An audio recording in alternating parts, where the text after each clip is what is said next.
Well, good morning all. Welcome to the off-grid homestead where I've got a few chores to do today and I'm going to bring you along with me for one of them. So what I've got to get done is we've got to get the water sorted out for the sheep, get that little watering trough hooked up, show you what it is, we'll get it hooked up. And well, I've got another job too I need to fix. And that's this little waterer here. So this is actually one of the chicken waterers that I used when I was on my other property.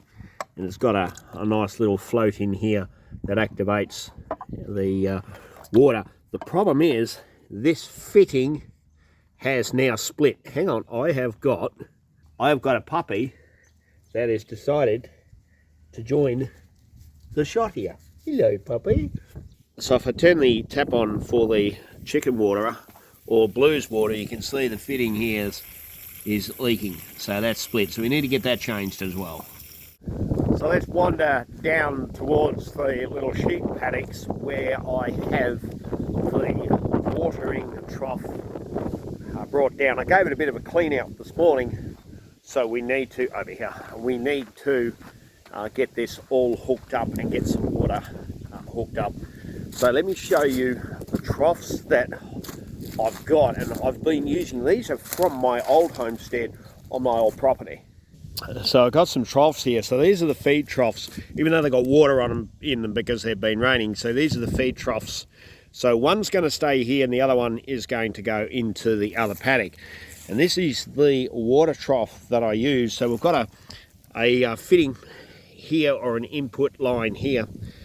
Sorry, an input tail where we put our water.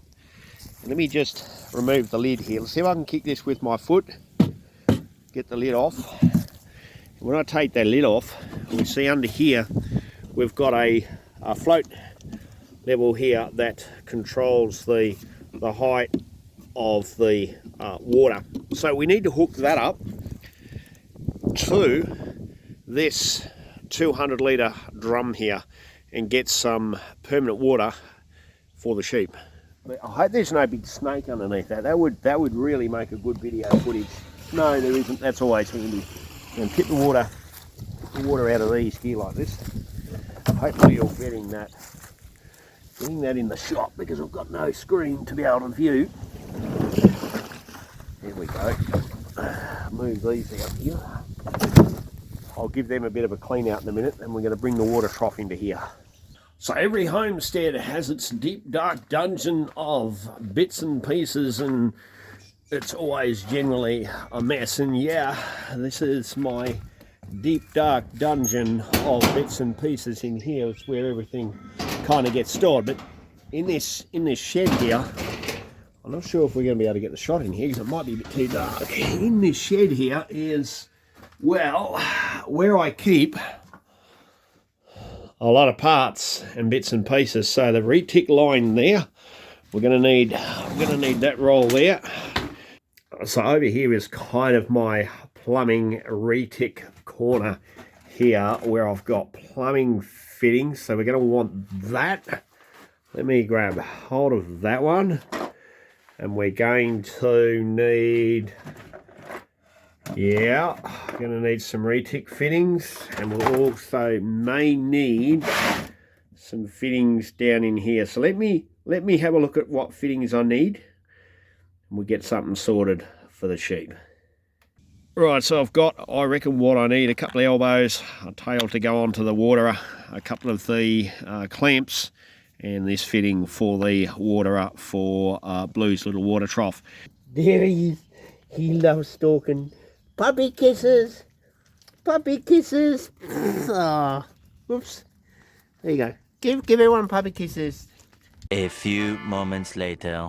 Water line is in and all hooked up, coming back to here. So what we need to do is fill this up with water, turn it on, and see if we have any leaks. Okay, I'll set that in there and wait for it to fill up. 12 seconds later. So she's full now. Let's turn her on and let us see how the water works here.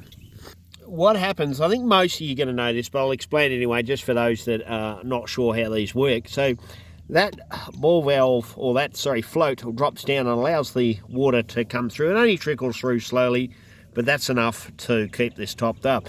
And as the water level rises, this float lifts and then it stops the water flow. And as they drink it, or evaporation, it drops down and allows more water to come in. So that's how that works, pretty easy. So let's get this filled up, get this to the full point, let it stop.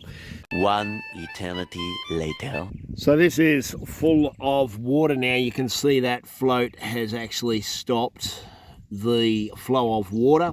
So you're going to ask the question, well, what happens when the sheep put their nose in? Are they going to hit that and are they going to damage that float? Well, there's a little trick, because this top plate here goes over the top of it like this and then pushes in like that, and then it covers that float so the sheep or whatever's drinking out of it can't get down and damage that float.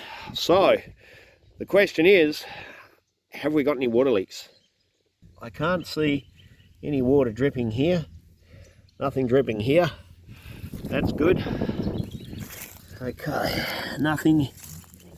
Got a little bit of seepage out of the gland. Now these are terrible taps. They leak out of the gland. So anything with pressure, it'll piss out. So I'll keep an eye on that. Slight leak out of that gland. Nothing coming out of there, nothing coming out. That's the only thing I need to keep an eye on, but I don't think that's going to leak really that bad for the pressure that's through that. I think these sheep have been hand fed. They've just gone down to the troughs. I've set the troughs up and they've got really close to me and gone out to the trough. So I think they're looking for some food. So maybe we should go down and get a bag of sheep cubes and just put a little bit in their container for them, just to get them friendly. But I don't want them to rely on sheep cubes until they eat the grass out. So they're having a look, they're seeing what's in there. Okay, we're going to do it. What we're going to do is we're going to go down to the local hardware and rural supplies in town here, and we'll grab a bag of sheep cubes and see if we can bribe them to come a little bit closer. You can see I'm a bit of a sucker for animals. Right-ho, so, oh, and by the way, every time I go to the hardware shop, I always come back with a little present for Blue, and that's a pig's ear. Always get Blue a pig's ear.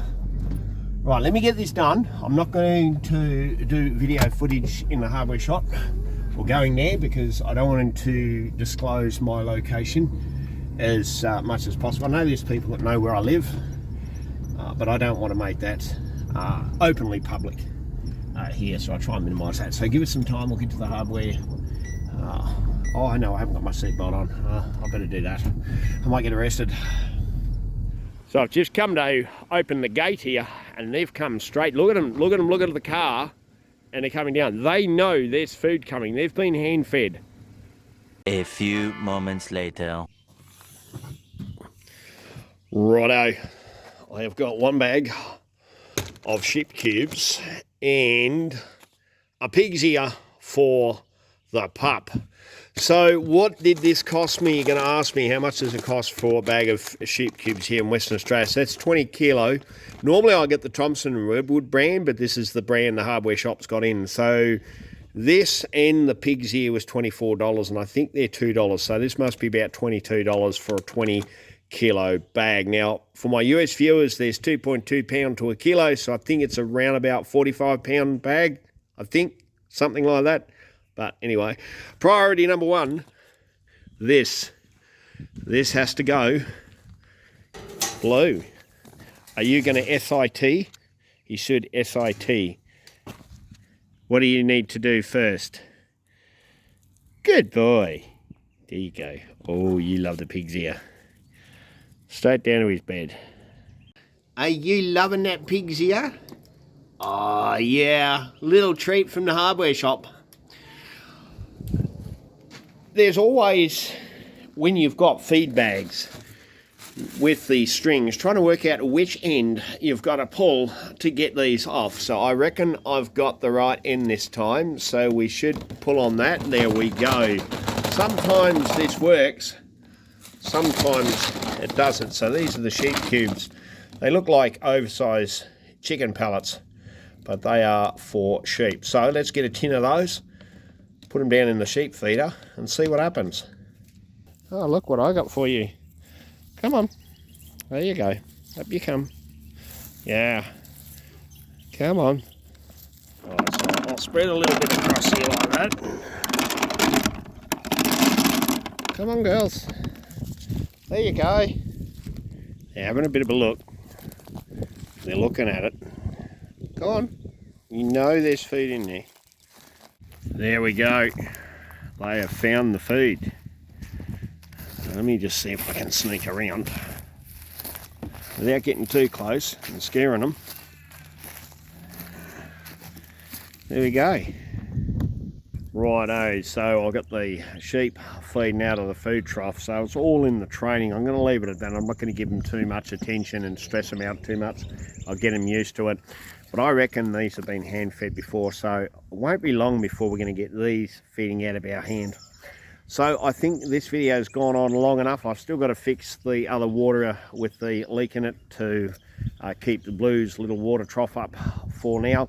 So I'll go ahead and get that done. I'm not going to bring you with me because I need to get that done because it's taking a long time to shoot these videos. Doing all the camera work eats up a lot of time. There is a bit of a controversy of feeding sheep grain. Some people like it, some people don't. If you don't like feeding your sheep grain, don't feed your sheep grain. I feed my sheep grain in summertime, generally when there's no food. That's what I do. I've been doing it for all my other sheep, and that's what I'm going to continue to do. So if you like the video, give it a thumbs up, leave a comment below, and we'll wait for you in the next video coming out on the Off-Grid Homestead.